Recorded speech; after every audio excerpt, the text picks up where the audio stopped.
The summer, the world seemed quieter than ever. Ethan packed a small suitcase and took the long bus ride to his Aunt Claire's house by the lake.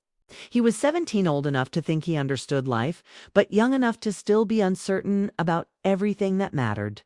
The school year had ended in a blur of unfinished friendships, quiet disappointments, and questions about who he wanted to become. His parents thought a few weeks in the countryside would clear his head. He wasn't so sure. Claire's house sat on the edge of Stillwater Lake, surrounded by tall birch trees that whispered whenever the wind passed through. It was the kind of place where time moved differently, where mornings stretched lazily into afternoons. And the silence carried a strange comfort. Ethan had visited before, but this time felt different. Maybe because Claire had been alone for a long while, and maybe because deep down, Ethan was feeling just as lonely. She greeted him at the door with her warm, easy smile, the kind that reached her eyes. Her silver hair framed her face like moonlight, and there was a softness in the way she spoke that always made Ethan feel safe. "You've grown taller again," she teased, pulling him into a gentle hug. "I'll have to raise the shelves if you keep this up." Ethan smiled, trying to shake off the heaviness that had followed him since spring. "Good to see you too, Aunt Claire." The house smelled of cinnamon and old books, just like he remembered. On the walls hung photographs his late uncle in uniform. Claire as a young woman by the lake, Ethan as a little boy holding a wooden toy boat. But there was something else about the house this time, a quiet ache. Like the air carried old memories that hadn't quite settled. That first evening, they ate dinner on the porch. The sun dipped low over the water, painting everything in orange and rose. Claire asked about school, his friends, his plans. Ethan gave short answers, careful ones. The kind you give when you don't want to admit you're lost. After a while, she didn't push. She just looked out toward the lake and said softly, sometimes it's okay not to have all the answers. Life doesn't rush as much as we think it does." Something in her tone made Ethan look at her closely. There was gentleness, yes, but also something else. A quiet sadness she carried gracefully, like an old photograph tucked into a favorite book. He wanted to ask but didn't. Not yet. That night, as Ethan unpacked his things in the small guest room overlooking the lake, he noticed a box under the bed, dulled wooden, with carvings on the lid. He almost pulled it out but stopped himself. It wasn't his to open. Still, the thought of it lingered in his mind as he lay awake listening to the frogs by the water. The next morning, the world felt brighter. Birds sang in the birch trees, and the scent of coffee drifted from the kitchen. Claire was already sitting at the table, reading a letter. When she noticed Ethan, she quickly folded it and set it aside. "Good morning, sweetheart," she said cheerfully. "Sleep well." "Yeah," he replied, though his curiosity sparked again. "What's that letter?" "Just an old memory," she said, her smile flickering for a moment before returning. "You wouldn't be interested." He let it go, but something about her tone didn't sit right. Old memory. The way she said it made it sound like more than just a letter, like a story waiting to be told. Over the next few days, Ethan helped around the house. They repainted the porch railing, trimmed the wild vines near the fence, and sorted through boxes in the attic. Claire seemed lighter when she talked about the past stories of her youth. Her dreams, the years she spent teaching at a small-town school. But every now and then her voice would soften, and she'd drift off mid-sentence, her eyes lost in some distant thought. It was on one of those afternoons that Ethan stumbled upon the box again. The attic was warm, filled with dust and sunlight streaming through a cracked window. As he moved aside a stack of old books, the same carved wooden box appeared, this time in plain sight. He picked it up carefully. The lid creaked when he lifted it, and inside lay a bundle of letters tied with a ribbon. On top of them was a photograph, a young Claire standing beside a man he didn't recognize, both smiling at something just out of frame. Ethan's breath caught. The man's expression, joyful yet uncertain, looked oddly familiar. Like a reflection of a feeling he'd known himself but couldn't name. Love, maybe. Or hope. Before he could look closer, he heard Claire's voice behind him. "Ethan, what are you doing up there?" He turned quickly, heart thudding. I was just organizing some of the boxes. This one looked old. When she saw what he was holding, Claire went still. The color drained slightly from her face. And for a moment she looked much younger and much older all at once. "Oh," she said quietly, stepping forward. Her fingers trembled as she took the photograph from him. "I didn't realize this box was still here." There was a silence between them, the kind that feels like it carries years inside it. "I'm sorry," Ethan murmured. "I didn't mean to pry." "No," she said softly, her voice almost a whisper. "It's all right. Maybe. Maybe it's time someone else knew." She looked out the attic window, where the lake shimmered in the afternoon light. "He was someone I once loved very much," she said. "His name was James." Ethan said nothing. He didn't need to. Something about the way she said the name, the quiet reverence, the ache behind it told him everything. That was the moment he realized this summer wasn't just about escaping his own confusion. It was about discovering the story his aunt had carried in silence for years. And though he didn't know it yet, that discovery would change both their lives forever. That evening, the sky turned a soft violet over Stillwater Lake, and the sound of crickets filled the quiet spaces between words. Claire sat on the porch with her cup of tea, her hands wrapped around the mug as if she were holding on to a memory. Ethan joined her, unsure whether to ask about the man named James, but his curiosity had already taken root. For a long time, neither of them spoke. The wind moved gently through the trees, carrying the scent of pine and water. Finally, Claire broke the silence. "You know," she began softly, "when you get to my age, you stop expecting the past to visit you again. It just fades into stories you tell yourself on quiet nights." She smiled faintly, though her eyes shimmered with something more tender. But sometimes all it takes is one photograph to bring it all rushing back. Ethan leaned forward slightly, sensing this was her way of inviting him in. "Who was he?" he asked. Claire's gaze lingered on the horizon.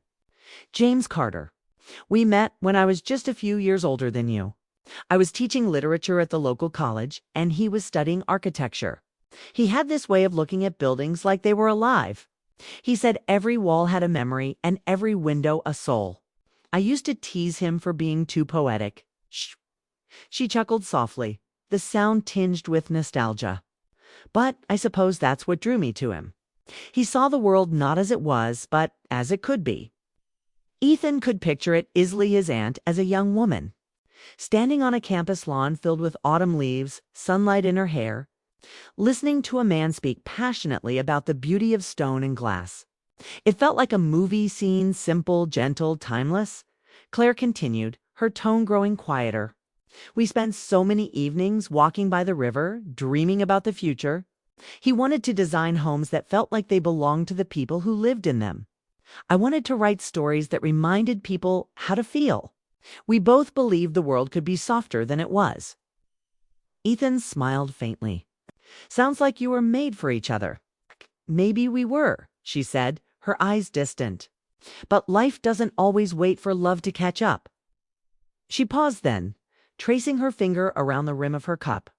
"My mother fell ill that same year. It happened so suddenly. I was all she had left, so I stayed here to take care of her. James had just been offered a job in another city, an opportunity he'd worked toward for years. We promised we'd find a way to make it work." Her voice wavered slightly. "We wrote letters at first, every week.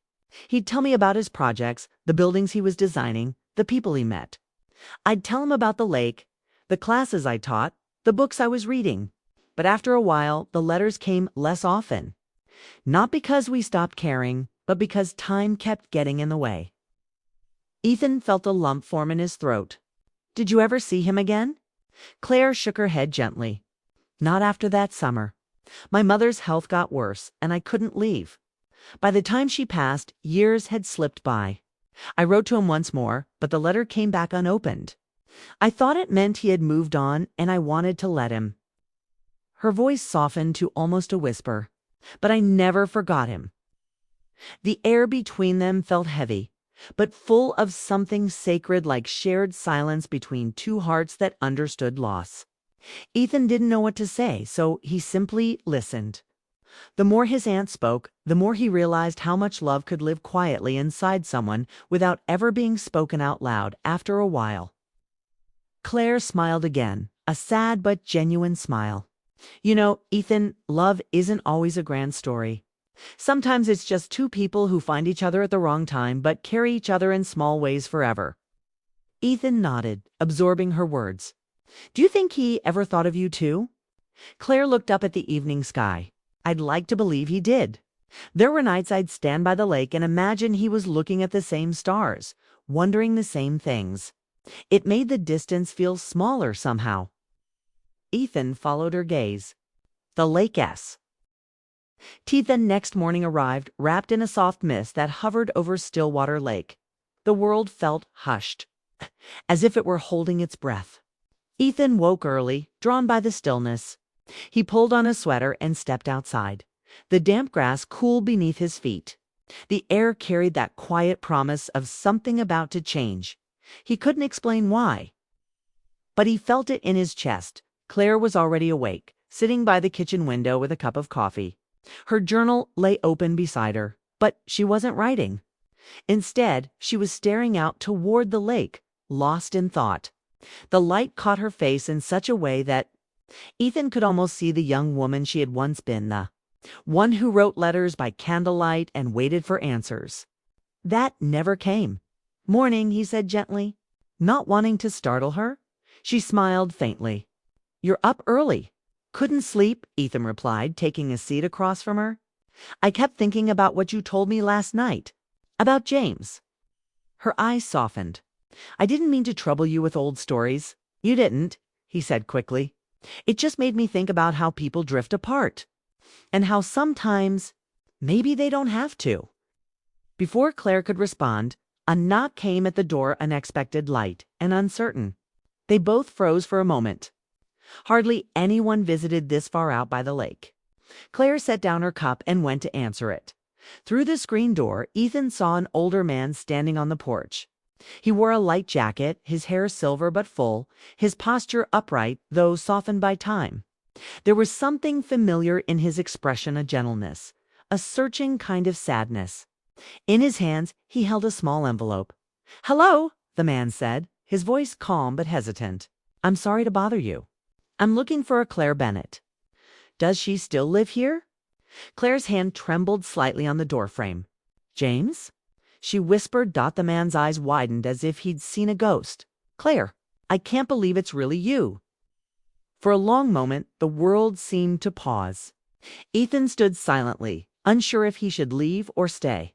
But neither of them seemed to notice him. Time itself had folded back, bringing two stories together after years of silence. Finally, Claire opened the door fully. Come in, she said softly. James stepped inside, his gaze scanning the room as if trying to place himself in a memory. The smell of cinnamon, the creak of the old floorboards, it was all still there. It's preserved like a photograph. I wasn't sure you'd still be here, he said. I almost didn't come. I found your address in an old box while moving last month. There was a letter one you sent years ago, but it never reached me. It must have been returned after I moved cities. Claire pressed a hand to her chest, her eyes shining. I thought you forgot me. Never, he said quietly. I just didn't know how to find you again. Ethan stood by the doorway, watching the scene unfold with quiet awe. He could feel the air between them, thick with everything unsaid. It wasn't the dramatic kind of reunion people saw in movies. It was gentler, filled with the weight of real years and real longing. They sat together at the table, and James set the old envelope down. I carried this with me for decades, he said. Every time I moved, I told myself I'd stop keeping it, but I never could. Claire reached out, her hand hovering just above the letter. Why now? She asked softly. James smiled faintly. Because I'm moving again, this time to slow down. My daughter wanted me closer to her. And before I started another chapter, I wanted to close this one properly. Or maybe reopen it. Ethan excused himself quietly, stepping outside onto the porch to give them space. Through the window, he could see them talking slowly. carefully like to people rediscovering a familiar song after forgetting the tune. The conversation wasn't loud, but their expressions said everything. There were moments of laughter, moments of silence, and once a tear that Claire brushed away without embarrassment. An hour passed before Claire joined Ethan outside. Her eyes were soft, her smile small but genuine. "He's going to stay for lunch," she said. "I hope you don't mind." "Course not," Ethan said. "Are you okay?" She looked out over the lake, her gaze distant but peaceful. "I think so. It's strange, isn't it? After all these years, life finds a way to circle back. I thought that chapter of my life was closed forever." Ethan smiled gently. "Maybe some stories don't end. They just pause." She reached out and squeezed his hand. "You have a wise heart. Ethan, you remind me of him when he was young, curious, thoughtful, always searching for meaning." When James stepped out to join them, the three of them stood quietly for a moment, watching the lake shimmer under the midday sun. There was no grand music, no sweeping declarations, just a quiet reunion that spoke of grace and time. Ethan could see how they looked at each other, not with regret, but with recognition. The kind that says, "You mattered, even when I couldn't say so later." As they sat down to eat, James shared stories of his years away projects he had built, cities he had lived in, people he had met. But every story somehow circled back to something familiar. "You would have loved that garden," he said to Claire. Or, "This house reminded me of the one by the lake." When the afternoon sun began to fade, James stood to leave. "I don't want to overstay," he said, "but I'd like to visit again, if that's all right." Claire nodded. "I'd like that very much." After he drove away, the house felt both quiet and full at the same time. Ethan turned to his aunt. "I can't believe he just showed up like that." Claire smiled faintly, her voice barely above a whisper. "Sometimes life gives you back the people you thought you'd lost just to remind you that love, in its truest form, never disappears. It only waits." The sun dipped low behind the trees, and the lake reflected the sky like glass. In that moment, Ethan realized he'd witnessed something, not the rekindling of a romance, but the reunion of two souls who had never stopped caring. And deep inside, he felt a quiet truth settling in his heart, that love, when it is patient and kind, can survive the silence of years and return when it's finally ready to be heard. Title: My Nephew Couldn't Believe What Happened Next. A Life Lesson. He'll never forget Part 1, The Letter in the Old Box, when Ethan visited his Aunt Claire for the summer. He didn't expect much, just quiet days, homemade lemonade, and walks by the lake. But one afternoon, while helping her clean the attic, he found an old wooden box tucked behind a stack of books. Inside was a letter, yellowed with age and sealed with wax. Claire froze when she saw it. "I never thought I'd see that again," she whispered. Her voice trembled, and Ethan could tell it meant something deeply personal. Part 2. Memories of a first love of her tea that evening. Claire finally told him the story. The letter was from James, her college sweetheart, the one she almost married. Life had pulled them apart. She stayed to care for her sick mother, and he left to chase a dream in another city. They promised to meet again one day, but that day never came. Ethan listened quietly, sensing both love and regret in her voice. He'd never seen his aunt this vulnerable before. "Do you ever wonder what would have happened if you'd gone with him?" he asked softly. Claire smiled sadly. "Every day, Ethan, every single day." Part 3. The Unexpected Discovery, the next morning. Ethan couldn't stop thinking about James. He wanted to do something, anything, to help his aunt find peace. He searched the letter for clues, and there it was, an address written faintly at the bottom. It wasn't far, just a few towns away. When he showed it to Claire, her eyes widened. "That's his old address," she murmured. Her hands shook slightly as she traced the faded ink. "I can't believe you found this." They decided to drive out together, just to see. The road was lined with maple trees, glowing orange in the late afternoon light. Claire looked out the window, silent for most of the ride, lost in memories. When they arrived, the house was different, painted new colors. A garden in full bloom, but familiar enough to make her heart ache. An older man was watering the plants, Claire. The morning sun spilled golden light across Stillwater Lake, painting everything it touched with warmth.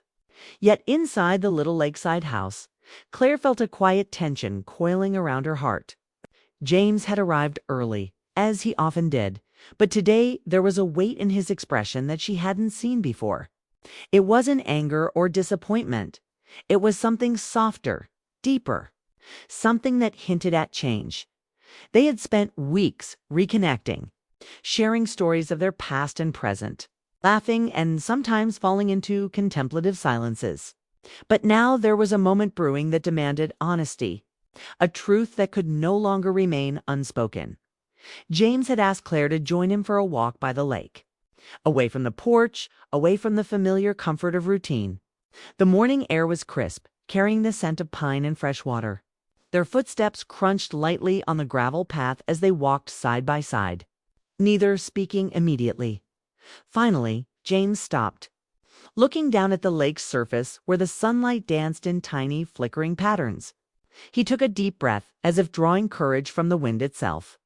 "Claire," he began, his voice low and deliberate. "There's something I've been holding back for far too long."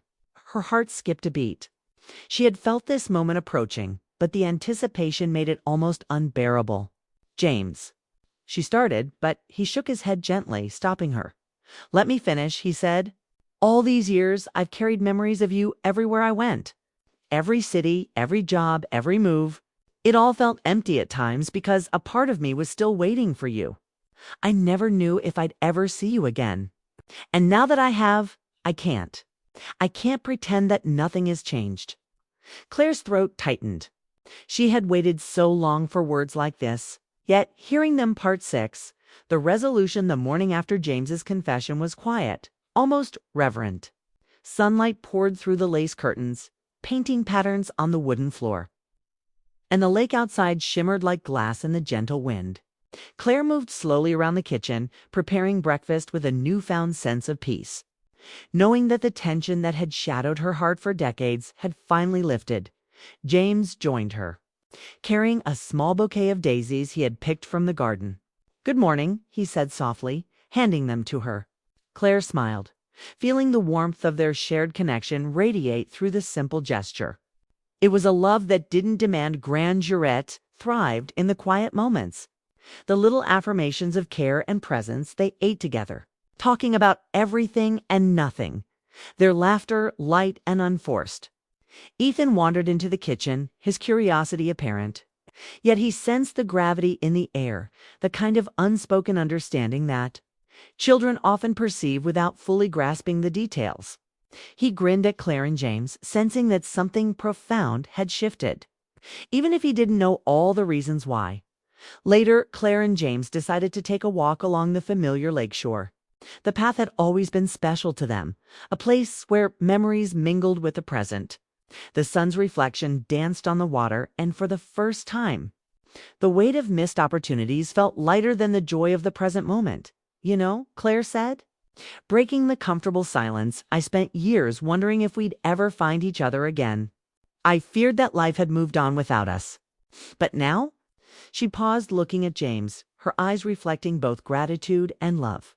"I realize life simply needed us to be ready, and now we are." James smiled, his gaze steady and filled with emotion. "We are," he agreed, "and that's all that matters. Everything we've been through has led us here. It may have taken time, but it's given our love depth, patience, and understanding." The day unfolded in quiet harmony. They visited the little flower garden behind the house, planting new blooms and laughing over small accidents, soil on hands, petals caught in hair. Each shared moment felt like a testament to the resilience of their connection. Even Ethan joined in, helping water the plants and giggling at the sight of James chasing a playful butterfly. The family dynamic felt fuller, richer, as though the threads of long-lost affection had been rewoven into a vibrant tapestry. As evening approached, the three of them gathered by the lake once more. The sky blushed with shades of pink and orange, the water mirroring the serene beauty above. Claire and James stood side by side, their fingers brushing against one another as they watched the gentle waves. Claire finally spoke. The words that had been lingering in her heart. I think. This is what love is meant to feel like: steady, gentle, and patient. Not loud or rushed, but something that grows stronger with every shared moment. Even after all this time, it feels right? James turned to her, a soft smile on his lips. I feel this same way. There's no need to rush, no need for grand gestures. Just you and me walking this path together step by step. That's enough. The sun dipped below the horizon, and the lake seemed to hold the final light of day in its reflection. Claire rested her head lightly on James's shoulder, savoring the quiet triumph of love that had survived in silence and emerged stronger than ever. Ethan, watching them with wide eyes, finally spoke. I think. This is the happiest I've ever seen you, Aunt Claire. Claire smiled at him, brushing a strand of hair from her face. It's true, Ethan. Happiness doesn't always come when we expect it. But sometimes it waits just long enough for us to truly understand what it means. James nodded, placing a hand on Ethan's shoulder. And when it does, it's worth the wait. That night, as the house grew quiet, Claire sat by the window, pen in hand. She wrote in her journal, capturing the day's events, her emotions, and the promise of what lay ahead. Love has its own timing. Sometimes it waits for years, quietly observing until hearts are ready to recognize it. When that moment comes, it doesn't feel sudden, it feels like coming home. Outside, the stars began to twinkle, reflected faintly in the still waters of the lake. The house was peaceful, full of warmth, laughter, and quiet contentment. Claire and James, hand in hand, walked toward the porch. Their connection palpable, unbroken, and ready to embrace whatever life had in store. It was a resolute no. She was afraid of breaking the delicate thread that had drawn them together again. James, I know, please, he said, stepping closer, but still respectful of the space between them. I need to say this. I need you to know. I've loved you, Claire. Not just the girl I knew years ago, but the woman you've become. I've loved you in ways I didn't know how to express. And I can't let another day go by without telling you. For a moment, the world seemed to hold its breath. The gentle lapping of the water, the distant call of a bird, the rustle of the trees, they all faded into the background as Claire's mind raced with the weight of what he had just said. It was everything she had ever hoped for, every quiet dream she had tucked away in her heart. Now, spoken aloud, her eyes welled with tears. But they were not of sadness. They were the culmination of years of longing. Fear and hope finally finding their release. James, I've waited so long to hear you say that, she whispered, her voice trembling. I loved you then, and I've never stopped. I didn't know how to tell you, or if it even mattered anymore. James reached out and gently held her hand. The gesture simple, yet full of meaning. It matters, Claire. It always mattered. Every moment apart, every letter that never reached me. It was all a reminder that we couldn't ignore this, no matter how long it took. The tension that had bound them for so long began to dissolve, replaced by a quiet, profound relief. They stood there, hand in hand, watching the sunlight reflect on the water, sharing a moment that neither could have forced, but both had longed for. Do you think, Claire asked softly, that life will let us try again without the fear of time or distance tearing us apart? James smiled, a warmth in his eyes that spoke of reassurance and hope. I believe it can. I know it can. We just need to take it one day at a time, together. Ethan, who had been working quietly in the garden nearby, noticed the change in the air. From a distance, he could see the two of them standing by the water, a serene stillness surrounding them. It was the kind of moment he would remember forever, not loud or dramatic, but profoundly moving in its honesty. The truth had finally been spoken, and the weight of years of longing lifted like a morning mist under the sun. Later that afternoon, Claire and James returned to the house, carrying a quiet joy that didn't need words. They moved through the kitchen together, preparing tea as if life had finally aligned in the right order. Every glance, every smile, every subtle touch of the hand was filled with meaning, an acknowledgement of the love that had endured in silence for decades. Claire sat down with her journal later that evening, her pen hovering over the page. She wrote slowly, savoring each word. The truth has power. It can heal, it can reunite, and it can turn years of waiting into moments of clarity. Love doesn't vanish with time, it waits patiently until it's ready to be embraced. Outside, the sun dipped below the horizon and the lake mirrored the sky in shades of amber and gold. For the first time in years, Claire felt complete. The unspoken truths had been given voice, and in doing so, they had transformed not just her life, but the lives of everyone around her. James stood at the window beside her, his hand resting lightly on hers. No words were needed, they had spoken, the ones that truly mattered. And in the quiet of that evening, a chapter long left unfinished finally began anew.